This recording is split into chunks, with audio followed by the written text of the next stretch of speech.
Bilyon-bilyong taon kang nauna sa ibang mga manlalaro. Nakapag-login ka sa Dadao game. Dumating ka sa sinaunang mundo sa simula pa lang ng paglikha. Humarap ka sa iba't ibang likas na kayamanang espiritual. Walang tigil kang nag-imbak at nag-ipon. Napuno mo ang hindi mabilang na mga storage bag. At ikaw ay naging tunay na number 1 sa laro.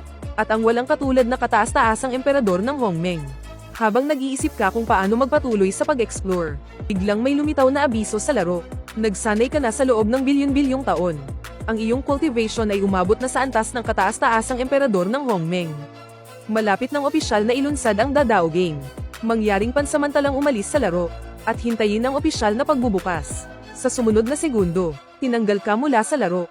Habang nagtataka ka, sa isipan ng lahat ng tao sa Blue Star, ay may umalingaw-ngaw na isang napakalakas na boses. Opisyal nang magbubukas ang Dadao game. Ang lakas na makukuha ng mga manlalaro mula sa laro ay maaaring dalhin sa totoong mundo. Magsikap kayong lumakas, mga manlalaro. Nang marinig mo ito, natulala ka, habang tinitingnan ng pamilyar na game login screen. At naririnig ang notification sound sa iyong isipan. Kung totoo nga ito, matagal ka nang naging kataas-taasang emperador ng Hongmeng sa laro. At mayroon ka pang hindi mabilang na mga koleksyon. Hindi ba't kaya mo nang gawin ang kahit anong gusto mo sa mundong ito? Isang taon na ang nakalipas, dahil sa pag-scroll mo ng mga video online. May nagsabing kapag nag-post ka ng emoji ng ulo ng aso ay makakapasok ka sa mundo ng laro. Noong una, hindi ka naniwala, ngunit pagkatapos mong i-post iyon, bigla kang napunta rito, sa sinaunang mundo kung saan nagsisimula pa lang ang paglikha, at sa sandaling ito, ang oras bago ang opisyal na pagbubukas ng laro, ay bilyon-bilyong taon pa, at ang larong ito ay hindi tulad ng iyong inaakala, na isang pambihirang laro. Isa lang itong napaka-ordinaryong laro. Sa laro, ikaw ay isang manlalaro. Walang konsepto ng haba ng buhay. Maaari kang mabuhay ng walang hanggan kahit mamatay. Kaya naman, nalampasan ni Suo Haul ang hindi mabilang na mga NPC na kasama sa laro. Sa huli, matagumpay siyang umangat ng antas. Naging ang kaisa-isang nasa Supreme Hongmeng Great Emperor Realm. Sa daan-daang milyong taon na iyon, nakatipon ka ng napakaraming mga pambihirang kayamanan. Hindi mabilang na mga gamot na tableta, mga lihim na aklat, mga sandata, at marami pang iba. Bilang isang taong mahilig mangolekta, hindi ka makukontento kung walang 999 plus sa iyong backpack. Kaya naman, araw-araw, kapag naiinip ka, nag-o-online ka lang para mangolekta. Hanggang sa lumipas ang isang taon sa totoong mundo. At sa laro, nakalipas na rin ang 1 bilyong taon para sa iyo. Ngayon, may sinasabi silang opisyal na pagbubukas ng server. Kahit hindi mo alam kung ano ang magiging pagbabago. Pero araw-araw, itinuturing mo pa rin itong larong sa iyo lang. Isang laro para sa isang tao, bilang isang kailangang gawin na libangan. Sa tuwing naiisip mo na pagdating ng araw na iyon, maipagyayabang mo ang larong ito sa harap ng maraming baguhan. Nakakaramdam ka ng kaunting pananabik. Pero sa susunod na sandali, isang boses na tumatagos sa langit at lupa, ang umalingaw-ngaw sa isipan ng lahat ng taga Blue Star. Opisyal nang nagbukas ang Great Dao Game. Ang kapangyarihang makukuha ng mga manlalaro mula sa laro, ay maaaring dalhin pabalik sa totoong mundo. Magsikap kayong lumakas, mga manlalaro. Pagkatapos ng mga salitang iyon, naramdaman mong biglang natigilan ang iyong buong katawan. Isang malakas na enerhiya ang malapit ng kumalat sa Blue Star nang kusa mo itong binawi, nararamdaman mo ang kapangyarihang kayang kontrolin, ang kapalaran ng mundo at ang oras. Kaya mong wasakin ang buong sansinukob sa isang iglap, at kaya mo ring sa isang iglap ay muling likhain ang lupa, tubig, hangin, at apoy. Para lumikha ng isang bagong mundo. At ito ay isang bahagi lamang ng iyong kakayahan. Sa madaling salita, simula sa araw na ito, ikaw ay hindi na matatalo. Hindi matatalo sa lahat ng aspeto. Kaya naman, ang mga pinakaiingatan mong koleksyon. Kailan kaya lilito ang mga iyan sa totoong mundo? Teka, mali, kulang pa pala ang mga nakolekta ko. Pwede palang dalhin ang mga bagay na ito sa totoong buhay. Kung ganoon, kailangan kong magpatuloy sa pangungulekta. Bigla akong nagkaroon ng ideya. Kokolektahin ko ang lahat ng bagay na pwedeng kolektahin. Mga achievement sa laro, mga title reward, mga gamit, lahat yan kukunin ko. Kahit na wala itong silbi. Pero yung pakiramdam ng kasiyahan sa pangungulekta. Ang sarap, sa isang iglap, tila bumalik sa normal ang mundo. Tanging ikaw lang ang nagbago. Ang mga kasama mo sa kwarto ay tila hindi napansin ang pagbabago sa'yo. Sa halip, nagtinginan sila na para bang hindi makapaniwala. Chat, narinig nyo rin yung boses na yun, di ba? Dadao game. Bilis, mag-online na kayo. Dali, mag-login na sa laro para mag-level up. Tara na, bilis. Bilisan natin, mag-login na tayo sa laro. Sa sumunod na sandali, ang tatlo ay sabay-sabay na nawala mula sa kwarto. Kasabay nito, hindi mabilang na tao sa buong mundo ang nawala. Sabay-sabay na lumitaw sa Dadao Game. Lumitaw sila sa walang katapusang lawak ng primordial world na ito. Sa sandaling ito, lahat ng bansa sa Blue Star ay nagkagulo. Lahat ng bansa ay agarang nagpatawag ng mga pinakamataas na pagpupulong. Desperado silang nag-iisip kung paano haharapin itong misteryosong Dadao Game. May mga bansa pang ang nagmungkahi ng katawa-tawang desisyon na gawing ilegal ang pagpasok sa laro. At noong nagpadala na ang lahat ng bansa, ng militar at iba pang puwersa sa laro, isa na namang game notification ang lumitaw. Sa kasalukuyan, mahigit 5 bilyong tao na ang nakapasok sa laro. Binuksan na ang Dadao Gold Rankings. Ang Dadao Gold Rankings ay magsasagawa ng pinakapatas na pagraranggo araw-araw. Ang 1 milyong manlalaro na nasa listahan ay makakatanggap ng mahahalagang gantimpala.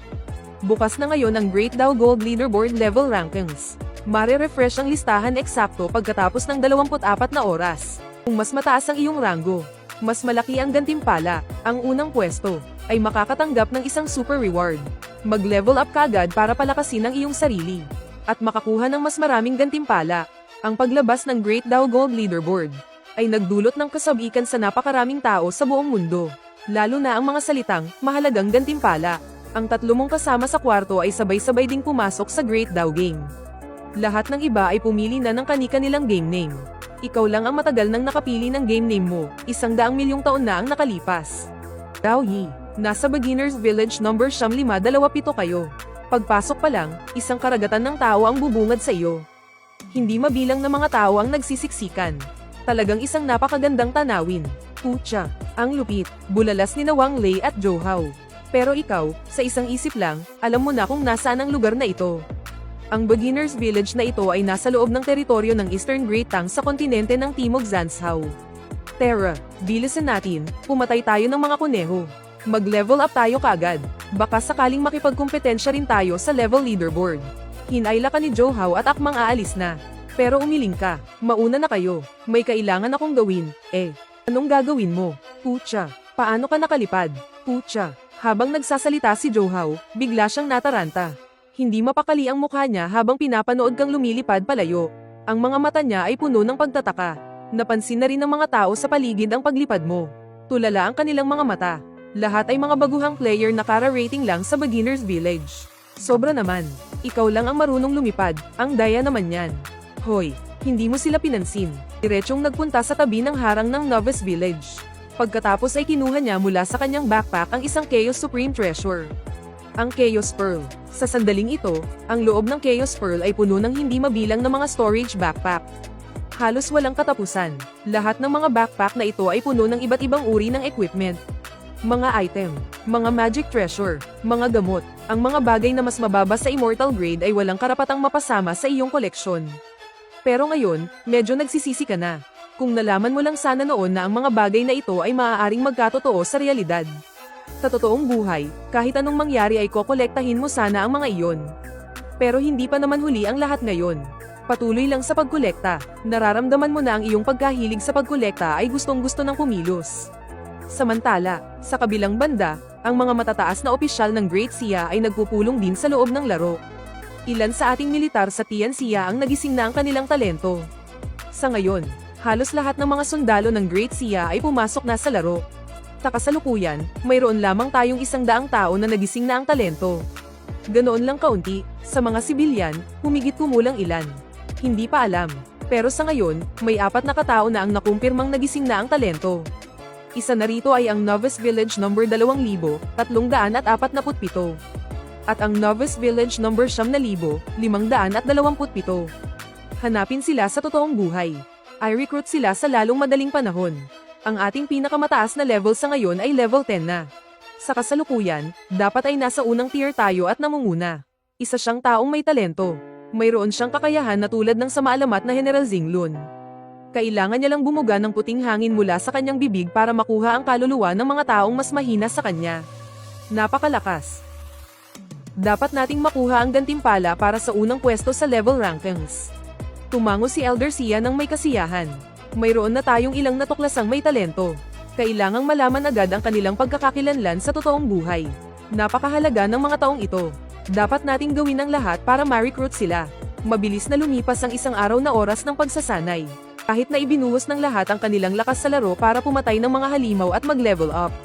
Pero sa kasamaang palad, sa huli, wala pa ring tatalo sa lakas ng grupo. Sa ngayon, karamihan sa mga player ay nasa level 3 o 4. Pero ang ilang mga player na sinuportahan ng buong lakas ng kanilang bansa ay level 9 na. Paano lalabanan yan? Sunod-sunod na nag-log out ang mga player. Tinapos na ang isang araw ng pagpatay ng halimaw para mag-level up. Pero hindi nagtagal, nagsimula na ang sunod-sunod na pangyayari sa totoong mundo. Lahat ay sabik na sinusubukan ang kani-kanilang kapangyarihan. Sa ngayon, halos lahat ay wala pang masyadong kakayahan. Anging mga simpleng kakayahan lang ng kanilang bagong propesyon. Tulad ng mga card stab. Kailangang maghintay hanggang sa isang tiyak na level para makapagpalit ng propesyon at matuto ng ibang skills. Pero kahit na ganito lang, mabilis na naging magulo ang totoong mundo. Dahil masyadong marami ang naipon na sama ng loob mula noon. Ngayong may mga kapangyarihan na sila, may ilang mga taong lumaki ang ulo. Lahat ay parang baliw na inilalabas ang kanilang mga kinikimkim na galit. Buti na lang at mabilis na tumugon ang gobyerno. Karaniwang mas mataas ang level ng mga sundalo kaysa sa mga sibilyan. Kaya mabilis nilang nasupil ang kaguluhan. Pero nagdulot pa rin ito ng maraming pinsala at pagkamatay. Bumalik na rin sa Earth si Qin Chuan at ang mga kasama niya sa dormitoryo. Sina Zhou Hao at Wang Lei ay parehong nakatingin kay Qin Chuan. Qin Chuan, anong level mo na? Tiningnan ni Qin Chuan ang kanyang level. Level, wala. Kataas-taas ang emperador ng Hongmeng. Wala akong level. Grabe. Hindi kaya ni isang halimaw wala kang pinatay. Lumipad ka lang para mamasyal. Pero may talent ka na na-awaken. Hindi mo ba gustong subukang makapasok sa top 10 nanograms level rankings? Siguradong ako ang makakakuha ng number 1, no? Sabay na nag-thumbs up sina Zhou Hao at Wang Lei kay Qin Chuan. Asa ka? Itong isang suntok ko, sinira ko agad ang pinto ng dorm. Para subukan ng lakas niya, si Zhou Hao. Direktang sinuntok ang pinto ng dorm. Agad na nagkaroon ng malaking butas ang pinto ng dorm. At wala man lang siyang gallows.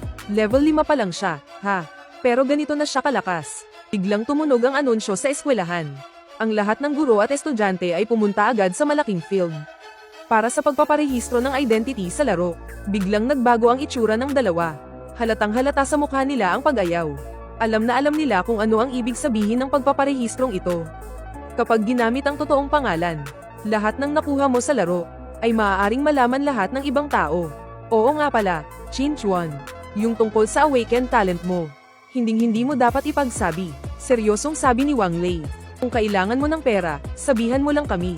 Huwag na huwag kang magpaparehistro. Iwinagayway mo ang iyong kamay. Hindi na kailangan. Kung magpaparehistro, edi magpaparehistro. Kailanman ay hindi mo inisip na itago ito. Kukumbinsihin ka na sana ng dalawa. Nang marinig ulit ang boses ng principal sa anunsyo. Ang lahat ng player na makukumpleto ang real name registration ay makakatanggap ng 10,000 subsidy kada buwan.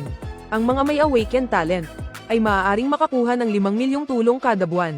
Bukod pa riyan, may mga opisyal na resources sa laro na ipapamahagi. Ang mga sasali sa opisyal na grupo ay direktang bibigyan ng ranggo at posisyon. Agad na nagkagulo sa field. Pagkatapos niyang magsalita, isang babae ang biglang tumayo at sumigaw, "May talento ako." Sobrang natuwa ang principal. Agad niyang pinapanta ang militar. Natulala sina Zhou Hao at Wang Lei. Hinding-hindi nila inakala na may 2 taong may talento pala na nagtatago sa eskwelahan nila. Sa sandaling iyon, isa na namang system notification ang umalingaw-ngaw sa bawat sulok ng Blue Star at Honghuang. Tapos na ang 24 na oras. Isang napakalaking gintong listahan na tumatakip sa kalangitan. Ang biglang lumitaw mula sa kawalan sa himpapawid. Hindi alintana ang anumang harang sa kalawakan. Makikita ito ng lahat kapag tumingala sila. Nakatitig ka sa gininto ang listahang iyon. Ang iyong pagkahumaling sa pagkolekta ay nagwawala. Ang tagumpay na maging numero 1 sa listahan ng level. Desidido kang makuha ito. Sa loob ng pinakamataas na silid pulungan ng Daksha. Si Long Lao ay mariing nakatitig sa screen sa kalangitan. Nagtanong siya sa malalim na boses. Ang ating pinakamataas, si Zinglun. Anong level na siya ngayon? Nag-uulat po, Long Lao. Level 9 pa rin po.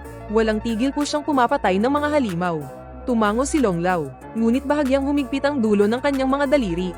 Itong unang pwesto, dapat nating makuha. Hindi lang ang Daksha, lahat ng bansa sa buong mundo. Lahat ng manlalaro, ay mariing nakatitig sa gininto ang listahang iyon. Pinipigil pa nila ang kanilang paghinga. Ang gininto ang listahan ng DAO. Ang nangungunang 1 milyong manlalaro ay makakatanggap ng gantimpala. Simula ngayon, inaanunsyo ang nangungunang 10. Ika-10 pwesto, LVE, Yamashitakuzi, Isla ng Sakura. Ika-8 antas ng Chira Fining. Gantimpala, isang piraso ng diamond equipment. Nagdiwang ang buong bansa ng Isla ng Sakura. Hindi mabilang na tao ang nagsigawan sa tuwa. Nagsimula pa silang ipagsigawan na ang kanilang lahi ang pinakamagaling sa lahat. Ika-9 na pwesto, LVE, Jiangyi, Daksha. Ika-8 antas ng Chira Fining. Gantimpala, isang piraso ng diamond equipment. Agad na nagsigawan sa tuwa ang mga mamamayan ng Daksha. Ngunit ang hindi nila alam ay ang nadarama ng mga matataas na opisyal ng Daksha. Nagsimula nang bumaba ang listahan. Ang susunod na tao, ika-7 pwesto, nakuha ng Bald Eagle at Russia. Ika-6 na pwesto, LV, Zinglun, Daksha, Level 9 Chira Fining. Gantimpala, isang piraso ng diamond equipment. Muling nagdiwang ang mga mamamayan ng Daksha. Pero ang mga mukha ni na Elderlong agad na namutla. Si Zinglun, ang pinakamalakas na manlalaro kung saan ibinuhos ng Daksha ang lahat ng yaman nito, ay nasa ika-6 na pwesto lang pala. Ang top 5, wala ng pag-asa. Ang sumunod, ang ika-5 pwesto. Ang ika-4 na pwesto, ay nakuha ng Bald Eagle at India. Wala ng pangalan ng manlalaro mula sa Daksha sa listahan. Ang mga puso ng mamamayan ng Daksha, ay biglang umakyat sa kanilang lalamunan. Isang nakabibinging katahimikan ang bomb alert sa buong internet. Ika-3 pwesto, Level 9, Hades, Bald Eagle, Level 9 Chira Fining. Gantimpala, isang set ng diamond equipment. Ika-2 pwesto, Level 10, Tiffen, Bald Eagle, Perfected Chira Fining. Gantimpala, isang piraso ng legendary equipment. Ang Bald Eagle, mayroon silang 4 na manlalarong nakapasok sa top 10. Direktang sinungkit ang ika-2 at ika-3 pwesto. Agad na nagimbal ang buong mundo. Napakaraming bansa na may masamang hangarin sa Daksha ang lumabas para mang-insulto ng todo. At ginawa ang lahat para sila'y hiyain. Sa baguhang nayon ng hilagang kontinente ng Luzhou, si Steven, na umabot sa level 9 sa pamamagitan ng pagpatay sa mga manlalaro para makakuha ng experience, ay nakatingin sa kanyang ranggo bilang pangalawa. Agad na nagdilim ang kanyang mukha. Itinaas niya ang kanyang karit at walang sabi-sabing pinugutan ang katabi niyang manlalaro na nagbibigay sa kanya ng experience. Puno ng matinding galit ang kanyang mga mata. Hindi pala siya ang numero 1. Samantala, ang mga nakatataas sa bansang Agila ay nagsimula ng magbukas ng champagne at magdiwang na parang mga baliw. Siguradong sigurado sila na imposible para sa Daksha na makuha ang unang pwesto. Nakaisip na sila ng hindi mabilang na mga plano para gamitin ang pagkakataong ito upang walang awang pabagsakin ang kumpiyansa ng mga mamamayan ng Daksha.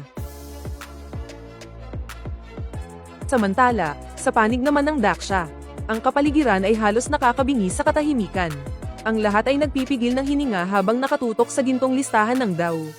Naghihintay sa pinal na pag-anunsyo ng unang pwesto, hanggat isang taga-Daksha ang nasa tuktok ng listahan. Lahat ng kahihiyang dinanas nila ay maaari nilang ibalik ng buong buo. Ang mga ordinaryong mamamayan ay kumakapit pa rin sa pag-asang magkaroon ng himala. Ngunit ang mga nakatataas sa Daksha ay matagal nang nanahimik. Sila ang pinaka-nakaalam. Ang pinakamataas na level ng kilalang manlalaro sa Daksha ay level 9 pa lamang, ika-9 na antas ng Chi Refinement. Ngunit sa bansang Agila, mayroon nang nakalusot sa level 10. Ano ang ipanlalaban ng Daksha para makuha ang unang pwesto? Sa malawak na field ng Universidad ng Pananalapi at Ekonomiya, ang mga nagtipong estudyante ay lalong hindi mapakali. Mahigpit nilang kinuyam ang kanilang mga kamao habang nakatitig sa gintong listahan. Sa sandaling iyon, naglabas ng isang anunsyo ang mga opisyal ng Daksha. Malapit na nating harapin ang isang bagong hamon. Sana'y magkaisa ang buong Daksha upang malampasan ang mga pagsubok na darating. Ang mga mamamayan ng Daksha ay hindi magagapi. Ang mga mamamayan ng Daksha ay mabubuhay magpakailanman. Naintindihan ng lahat ang nakatagong mensahe sa anunsyo.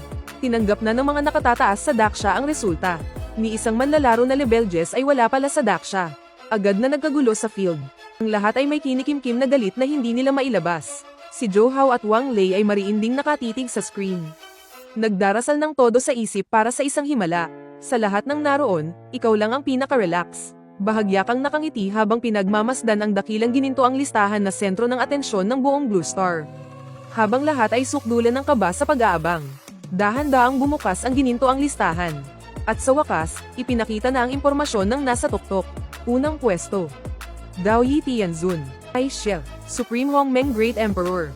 Gantimpala, Supreme Hongmeng Unrivaled Great Tianzhen.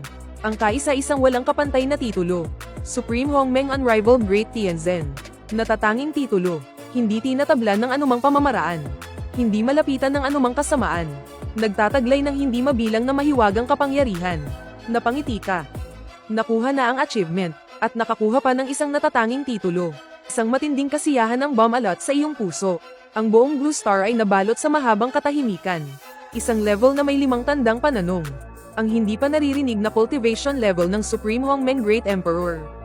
Kahit na hindi naiintindihan ng mga dayuhan ang kahulugan ng Hongmeng, malinaw sa kanila na ang salitang Supreme ay kumakatawan sa walang kapantay na kapangyarihan. Lalo namang nanindig ang balahibo ng mga manlalaro ng Taixia. Sa mitolohiya, ang Hongmeng ay isang nilalang na mas matanda pa kaysa sa Chaos. Umaasa sila sa isang himala.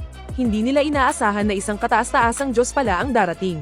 Matapos ang ilang sandali ng katahimikan, isang nakabibinging sigawan ng tuwa ang umalingaw-ngaw sa buong teritoryo ng Taixia. Lahat ay nagsisigawan sa pagdiriwang. Sinong nagsabing walang binatbat ang Taixia? Diretso nating nakuha ang unang pwesto. At absolutong pagkadurog ito sa buong server. Kasabay nito, ang mga dayuhang manlalaro naman ay tuluyan ng nabaliw. Walang tigil silang nag-spam sa screen, inaakusahan itong pandaraya. Sumisigaw na i-report sa Great DAO Game para maban ang account. Ang mga matataas na opisyal naman ng ibang bansa ay nagdilim ang paningin. Halos matamba. Alam na alam nila kung gaano kahalaga ang larong ito. Ang lakas sa laro ay maaaring madala sa totoong buhay. Kayang baliwalain ng mga manlalarong nasa level 5 ang mga small caliber na baril. Itong manlalaro mula sa Daxia na may 5-digit na level, ay isang ganap na pandudurog. At ang mas lalo pang nagpawalang pag-asa sa kanila ay, itong bigating player na ito, ay nagkataong mula sa Daxia, ang sinaunang sibilisasyon na may libu-libong taong kasaysayan. Habang hinuhulaan ng lahat na isa kang alamat na nagkatawang tao. Ang Great DAO Game ay sunod-sunod na naglabas ng 3 madaliang anunsyo. Na direktang gumulantang sa lahat. Anunsyo ng laro, manlalaro, Dao Yi Tianzhen, ay walang ginagawang anumang uri ng pandaraya, matapos ang pagsusuri ng Great DAO. Ang manlalarong si Dao Yi Tianzhen ay may parehong oras ng pag-login sa official server tulad ng ibang mga manlalaro. Ang kanyang pagkatao ay isa ring modernong tao mula sa Blue Star. Ang mga tinatawag na chismis tungkol sa mga alamat, dakilang emperador, at heavenly venerable ay hindi totoo. Natigilan ng lahat, itong bigating player na dumurog sa buong server ay isa lang palang ordinaryong manlalaro na pumasok sa server kasabay nila. Pero ikaw lang mismo ang nakakaalam. Totoo ngang sa araw na iyon ka nag-login sa official server. Pero 1 bilyong taon na ang nakalipas nang sinubukan mo ang experience server. Halos magkandurog-durog na ang mga ngipin ng mga dayuhang manlalaro sa inggit. Pero ang mga manlalaro ng Daxia ay tuluyang nabaliw sa tuwa. Itinuring kanilang pambansang bayani. Hinahanap ng buong internet ang bakas mo. Nakahinga rin ng maluwag ang mga nakatataas sa Daxia. At agad silang nagutos. Pakilyusan ng lahat ng manlalaro sa loob ng laro. Dapat kang mahanap sa lalong madaling panahon. Bahay. Hindi mo pa namamalayan na may 2 grupo ng tao ang baliw na baliw sa paghahanap sa iyo. Sa sandaling iyon, masigla kang hinayla ni na Zhou at Wang Lei na pumasok sa laro. Sumisigaw na gusto nilang mag-level up at pumatay ng mga halimaw. Plano mo na rin talagang pumunta at maglibot sa beginner village para mangolekta ng ilang mga collectible. Dahil balak mong gamitin ang isang buong mundo bilang iyong exhibition hall. Walang kayamanang pwedeng palagpasin. Casual mo silang 2 tinanong. Maghapon na kayong hindi nagpapahinga. Kaya nyo pa ba? Puno ng kasabikan ng mukha ni Zhou. Level 5 na kami ni Lei. Ang taas pa ng energy namin. Kahit 1 linggo pa kaming hindi matulog, ayos lang. Umango ka. Sige, mauna na kayo. Agad na natulala ang 2. Chuanzi, hindi ka sasama. Natatawa kang umiling. Sinabi ko na dati, ako ang numero 1 sa level rankings. Anong mga monster pa ang lalabanan ko? Sabay kang kinantsawan ng 2. Hindi talaga sila naniwala. Sige, magyabang ka pa. Hindi ka na nagpaliwanag pa. Nasa sa inyo yan kung maniniwala kayo. Basta huwag niyong sasabihin na tinago ko ito sa inyo. Bago umalis, sumigaw si Wang Lei para i-add ka bilang friend. Isang pangungusap lang ang iniwan mo. Daw, sige, i-add mo. Tumalikod ka at umalis na. Ang game name mo ay Dao Yi. Dao Yi Tianzhen. Iyon ang titulo mo. Nagbubulong-bulong pa si Wang Lei. Bakit parang pamilyar ang pangalang Dao Yi? Pero naunang natigilan si Zhou. Dao Yi. Dao Yi Tianzhen. Parang mga baliw na binuksan ng 2 ang kanilang friends panel. In input, Dao. At may nahanap na silang player. Agad na accept ang sinend nilang request. Nang i-click nila ang profile, sumabog ang utak ng 2. Player, Dao Yi. Titulo, Daoyi Tianzhen. Lebel, Supreme Hongmeng Great Emperor. Nanginginig ang kamay ni Zhou Hao habang nagpapadala siya ng mensahe. Qin Chuan, ikaw ba yan? Ilang segundo lang ang lumipas. Sumagot ka ng isang salita. Tuluyan nang natulala ang dalawa. Naging blanko ang kanilang mga isipan. Iisa na lang ang nasa isip nila. Yung roommate ko, ay ang number 1 pala sa buong server, si Daoyi Tianzhen. Kalalakad mo pa lang sa kabilang parte ng Novice Village. Nang harangin ka ng ilang mga opisyal. Diretso sila sa punto. Kinumpirma nila kung ikaw nga ang player na nag-awaken ng Feitian talent. Agad ka nilang inimbitahan na sumali sa kanila. Nangako sila ng pinakamagagandang benepisyo. Diretso kang tumanggi. Ayokong sumali sa kahit anong grupo. Hayaan mo na, ni hindi ka nga pumasok sa Zishou Palace. Paano ka magagapos ng mga kung ano-anong patakaran? Hindi nila inasahan na tatanggi ka ng ganon kadiretso. Hindi ka na rin nila masyadong kinulit.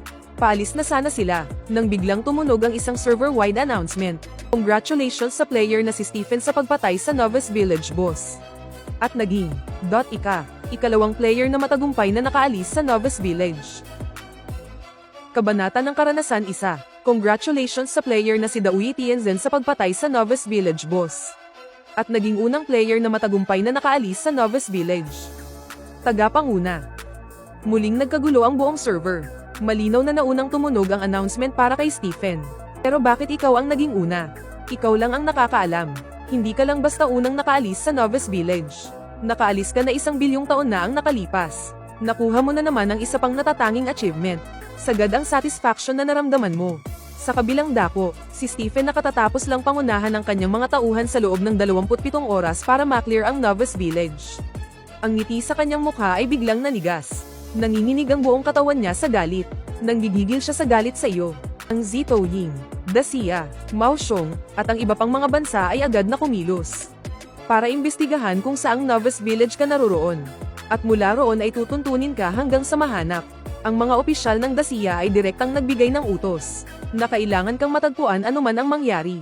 Wala pang kalahating araw, halos lahat ng Novice Village ay naklear na. Hindi na iiba ang Novice Village number 9527. Nagmamadali ang lahat ng manlalaro na mag-teleport papunta sa main city. Paalis ka na sana, nang sa labas ng Novice Village, ay nakasalubong mo ang isa sa mga taong pinakaayaw mong makita, si Jiu Tianzuan. Nakasakay siya sa isang berdeng luwan na nakatayo sa kalangitan. Napuno ng maningning na liwanag ang buong kalangitan. Natigilan ang lahat ng manlalaro. May gumamit sa kanya ng appraisal skill. Ngunit puro tandang pananong lang ang lumabas. Sa sumunod na sandali, direktang lumapag sa iyong harapan si Jiu Tianzuan. Ang mga manlalaro sa paligid ay naitulak palayo ng isang hindi nakikitang puwersa. Yumuko siya at nagbigay galang. Puno ng respeto ang kanyang tono. Dakilang Tianzun, inutusan ako ng kamahalan na maghintay dito para sa iyo. Hinahon kang sumagot, maaari ka nang bumalik, pupuntahan ko siya pagkatapos ng ilang panahon. Tumugon si Jiu Tianzuan. At agad siyang umalis sakay ng berdeng luwan. Natulala ang lahat ng manlalaro sa buong Novice Village. Ang maalamat na si Jiu Tianzuan ay nagpapakita ng sukdulang paggalang sa isang baguhang manlalaro, at tinawag pa siyang Dakilang Tianzun. May mga sumubok na i-record ang kanilang screen. Ngunit natuklasan nilang may misteryong nakabalot sa pangyayari. Kaya imposibleng makuhanan ito ng video. Tanging sina Zhou Hao at Wang Lei lang ang ganap na natulala. Hindi makapaniwala ang iba, pero sila ay 100% sigurado na ang Tianzun na isinigaw ni Jiu Tianzuan ay ikaw. Agad na nag-viral ang isyong ito sa mga game forum. Itinuring lang ito ng karamihan sa mga manlalaro bilang isang biro, ngunit mabilis na nakuha ng mga opisyal ng Daxia ang mahalagang clue.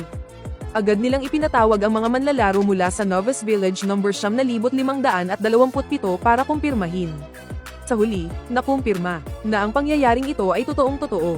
At ang mas mahalaga, may mga manlalarong malinaw na narinig na tinawag ni Jiu Tianzuan ang manlalarong iyon na Tianzun.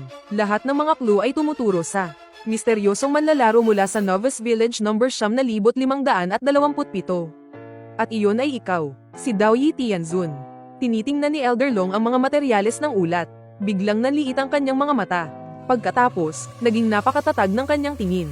Ang misteryosong si Daoyi Tianzun. Kailangang mahanap, kahit ano pa man ang dahilan. Hindi ka sumunod sa karamihan papunta sa main city. Sinusuri mo ang titulong tatanggap mo lang bilang gantimpala. Idinadaos-dos mo ang iyong daliri sa game panel. Trailblazer, unique title. Ang mga salita ay kitang-kita. Ang epekto ay sa mga experience na nakukuha. Ang titulong ito, 1 bilyong taon na ang nakalipas, ay isang god tier item. Pero para sa isang manlalarong tulad mo na matagal ng max level, ito ay wala ng silbi. Mas alam mo kaysa kaninuman.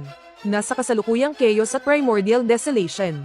Ang may pinakamataas na cultivation, si Dawas Yang-mei, ay kalahating hakbang pa lang sa pagiging Hanyuan Wuji Dalua Jinsian. At sa itaas ng antas na ito, mayroon pang higit sa 10 antas na parang napakalalim na bangin. Mula noon hanggang ngayon, ikaw lang ang umasa sa laro at sa iyong nagising na talento. Para maabot ang pinakatuktok, ang mas nakakatuwa pa, 2 beses mong nakasalubong si Yang Mei. Itinuring mo siya na parang isang wild NPC para sa isang normal na PK. Nang manalo ka, ninakawan mo ang kanyang koleksyon na inipon sa chaos sa loob ng hindi mabilang na taon. Ang tanging itinira mo lang sa kanya ay ang kanyang life-bound ultimate treasure. Pero si Yang Mei, matapos bugbugin ng 2 beses, hindi man lang nagtanim ng sama ng loob. Nasa chaos pa rin siya, naghuhukay ng mga kayamanan. Araw-araw siyang umaasa na pupuntahan mo siya sa ikatlong pagkakataon para makipag-away. Pero matagal ka nang hindi bumalik sa lugar na iyon. Ngunit sino ka nga ba? Isang player na may malalang adik sayon sa pangungulekta. Ano mo palalampasin ang natatanging titulong ito? Para sa iyo, ang pagiging bihira ay palaging mas mahalaga kaysa sa pagiging praktikal. Huwag nang pag-usapan ang mga titulo. Basta't may tag na, natatangi, sa isang achievement, o reward. Lahat ng iyon ay mga kayamanang dapat mong makuha. Kinuha mo ang titulong, Pioneer, at isinuot ito. Ito ay isa sa 2 mo lamang na titulo. Ang isa pa, ay ang Supreme Hongmeng, ang walang kapantay na dakilang banal na pinuno. Sa sandaling isinuot mo ang titulong ito, ang buong primordial world ay biglang nagimbal. Isang makalangit na tunog ang umalingaw-ngaw sa buong kalangitan at kalupaan. Mga gintong lotus ang sumibol mula sa lupa. Matamis na hamog ang bumagsak mula sa langit. At libu-libong milya ng lilang enerhiya ang bumalot sa abot tanaw. Ang antas ng buong primordial world ay direktang itinaas ng ritmo ng Dao na ito. Ang pundasyon ng langit at lupa ay biglang lumakas. Ang Heavenly Dao at Great Dao ay sabay na nagbaba ng walang katapusang merito. Casual mong inilabas ang Chaos Pearl para saluhin ang merito ng Great Dao. Sinalo naman ng Taiji Diagram ang merito ng Heavenly Dao. Ang 2 Ultimate Treasure ay agad na naging Merit Ultimate Treasures. Hindi mabilang na nilalang sa Primordial World ang nakinabang dito. Tumaas ang kanilang kakayahan. Umabante ang kanilang cultivation. Kahit na ang mga matatandang halimaw na na-stop ng hindi mabilang na taon. Ang kanilang bottleneck ay biglang nabasag. Sa 33 langit, sa ilalim ng 9 na impyerno. Sa kalaliman ng kalawakan, lahat ng pinakamakapangyarihang nilalang ay sabay-sabay na tumingin sa Nanzanbo continent kung nasaan ka. Buong paggalang silang yumuko para magbigay pugay. Ngunit pagkatapos nilang tumayo, bawat isa sa kanila ay may napakakomplikadong ekspresyon sa mukha. May halong pasasalamat ang kanilang pagkadiri. At sa kanilang pasasalamat ay puno naman ng takot na hindi nila maiwasan. Sa huli, isang malalim na buntong hininga na lang ang umalingaw-ngaw sa buong kalangitan. Kasabay nito, kalahati ng mga manlalaro na online sa buong mundo ay nakatanggap lahat ng sunod-sunod na notification mula sa laro ng Dao.